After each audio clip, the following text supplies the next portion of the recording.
Here I'm with Nancy again, and I want to thank you, Nancy, for today. You're going to share your expertise about buying a HUD home.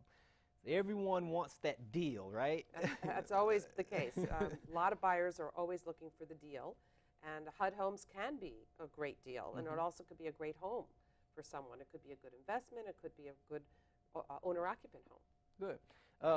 So what exactly is a HUD home?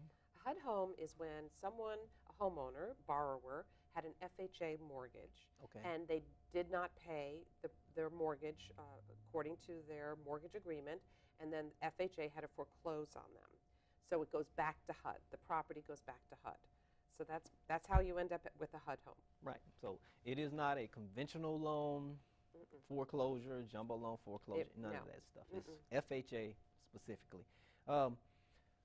Another question that people are asking is, how much do HUD homes cost? It could be all price ranges up to the FHA limit, and then some if someone contributed on top of their mortgage. So it could be anywhere from $2,000 or to maybe $300,000. So you could actually find a very nice home for $200,000 and some odd thousand that's actually a HUD home. Yes. And most people have the misconception that when they hear HUD, cheap house in a bad area of the neighborhood. But no, we've seen HUD houses all over the Charlotte region. Exactly. Beautiful homes. Yes, beautiful homes. So another one is, will HUD make repairs? Because when you put in an offer, or someone is thinking about buying one, they will ask, well, if they will do these repairs. Right. That's not the right buyer for that product.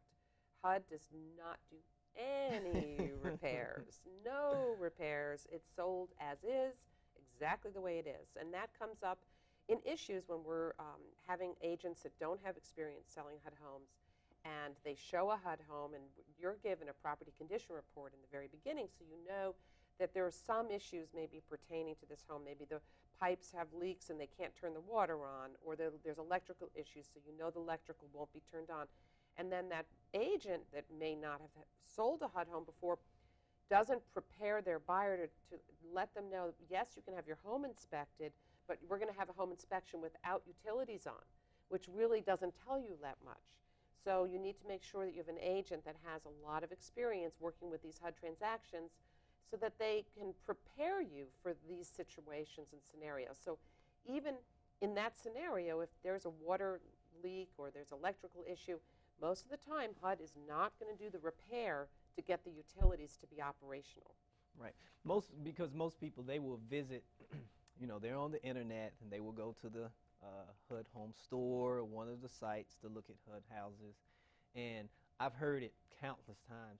I try to put a bid on this particular property. I was like, well, you have to have an agent. Yeah. I don't think you have to have an agent. I was like, it says it on the site that you have to have an agent. You have to be represented by an agent to purchase a HUD home, correct. Right, and not just any agent, correct? The agent has to work for a firm that has a NAID number. A NAID number. That's right. So you have to make sure that agent works for or is the owner of a firm that has a NAID number. Right, and we will see NAID number. You will see it a couple of times as you move through the transaction. Yes. It's a very important number. So I mentioned websites. Is that pretty much the only way to find HUD houses? Well, you can have an agent that assists you in looking for a HUD home. You can find them on MLS. But HUD Home Store, I call it the Bible of HUD, and it's really thorough. And you can look at HUD homes all over the country on this website. So HUDHomestore.com, it tells you everything. It's got question and answer section that's very, very detailed, and it's a very user-friendly website. Okay. So I'm buyer, and I'm HUD buyer, potential HUD buyer. Sure. And I decide that I want to buy one. Do I just simply make an offer? Well, I would ask you, if you were my client, I would ask you some questions. Are you going to be an owner-occupant, or are you going to be an investor?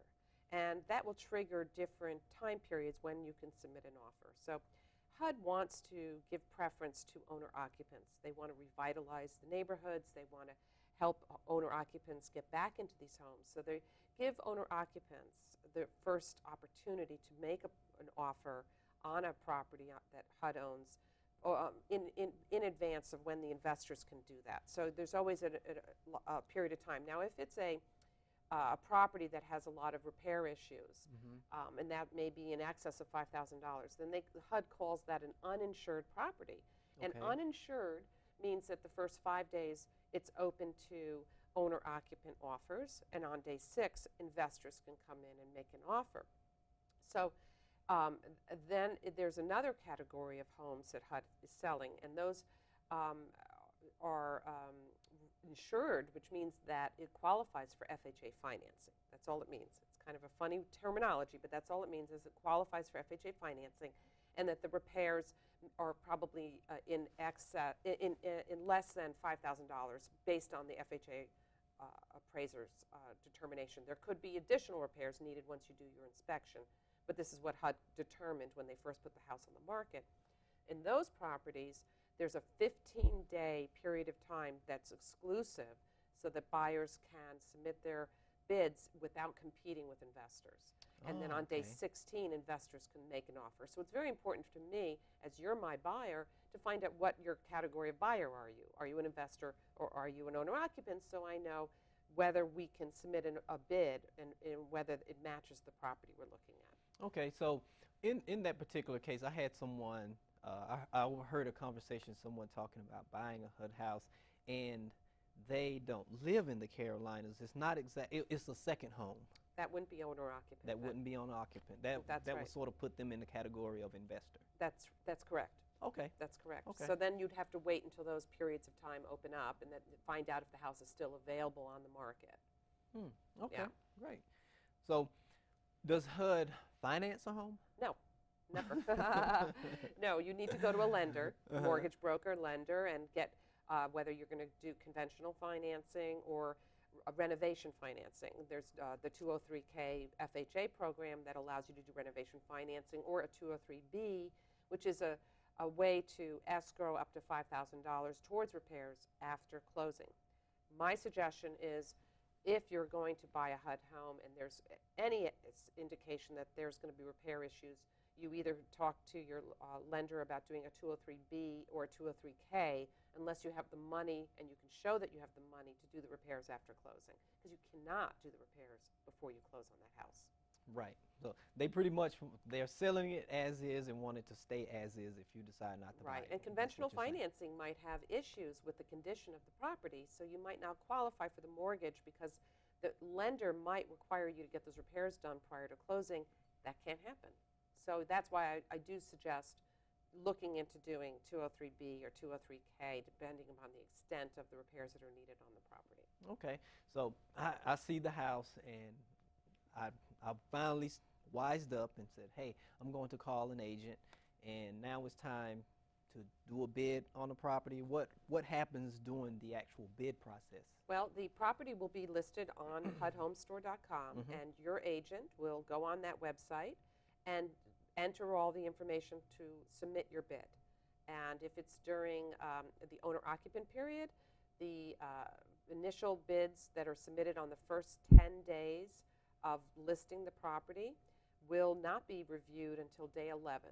Okay. So then HUD will look at all of the offers that were submitted during that first 10-day period on day 11 and either select one and accept it, or they'll put the house continually on a 24 bid process thereafter and look at bids on a 24-hour time cycle if one of the bids that were submitted during the 10-day period is not acceptable to them.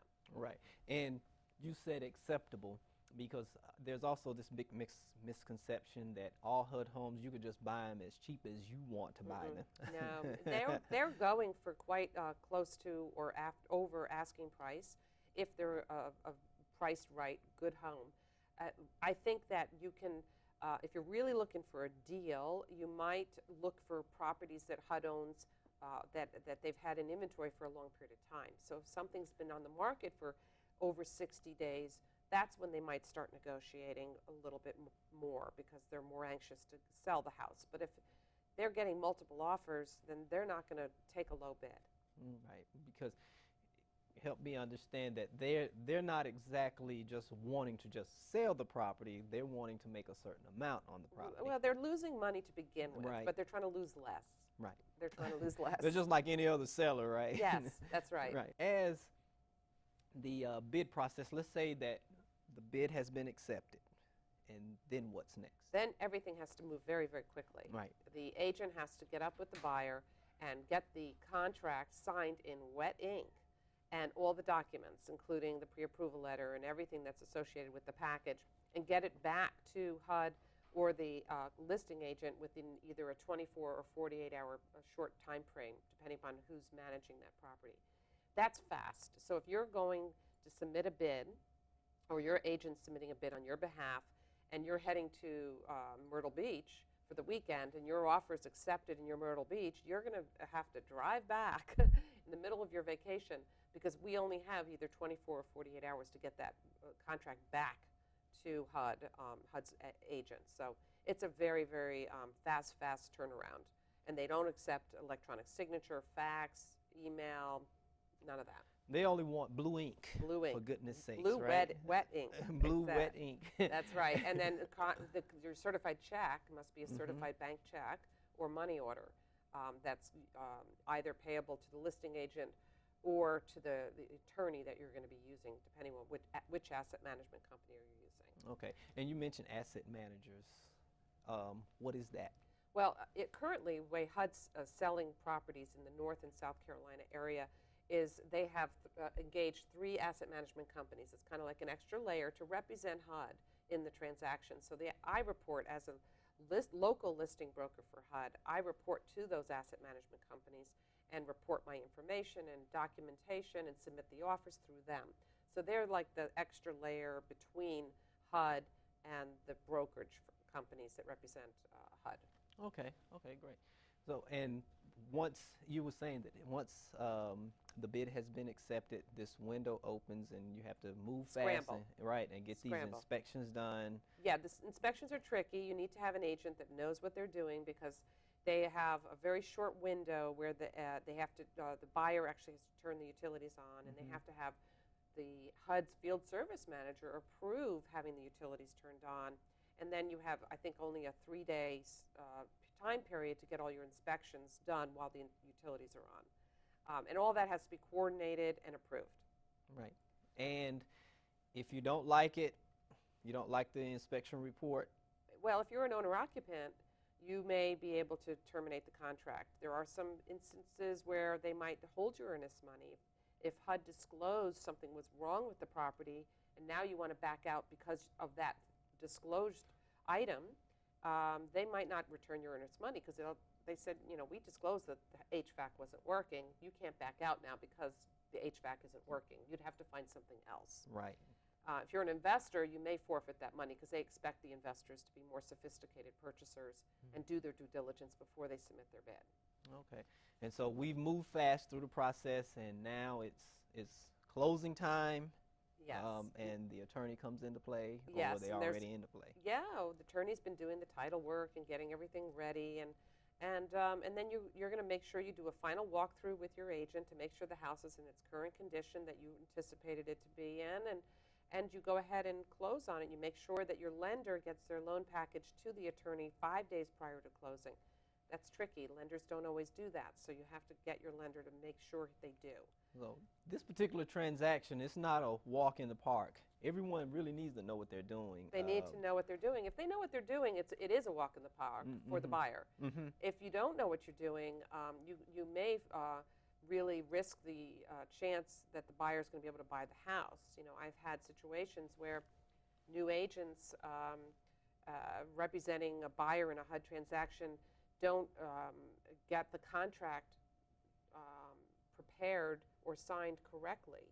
And HUD is incredibly particular about that. So if they miss an initial in someone's name, or there's something spelled wrong, or somewhere on the paperwork they didn't initial or sign it, or the wrong person signed it, they will kick it back to the agent and say, you have 24 hours to correct this, otherwise we're going to sell it to the next buyer. And I've seen that happen. And I can tell you, agents that don't know what they're doing or don't dot their I's and cross their T's and follow the instructions risk the scenario where the buyer will lose out on the house that they really want, and that's really tragic. Yes. Because a lot of times there's multiple offers on these homes, and when there's multiple offers, as a buyer, you have an option to make your offer a backup offer. So if the first buyer's package is not submitted properly, and HUD has given you 24 hours to correct it, and you still got it wrong, they're going to kick it back and say, you're out. We're going to go to our next backup offer, and that buyer is going to be one mad buyer. Right. So everyone needs to know what they're doing. That's the takeaway to this.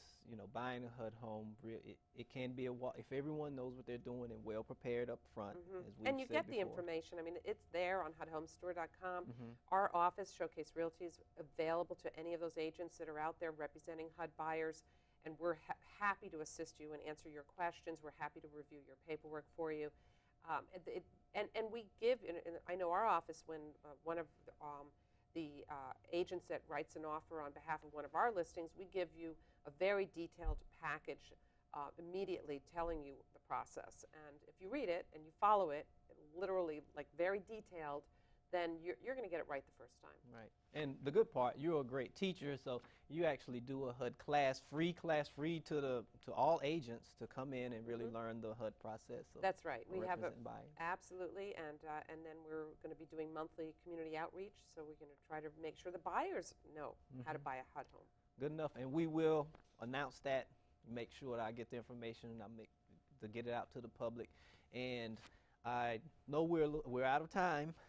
I know time flies when you're having fun, right? Yeah, it went good. But I want to thank you for sharing your expertise, and you'll be back, right? Thank you. Yes, absolutely. I appreciate the forum and the opportunity to teach, and thank you for having us.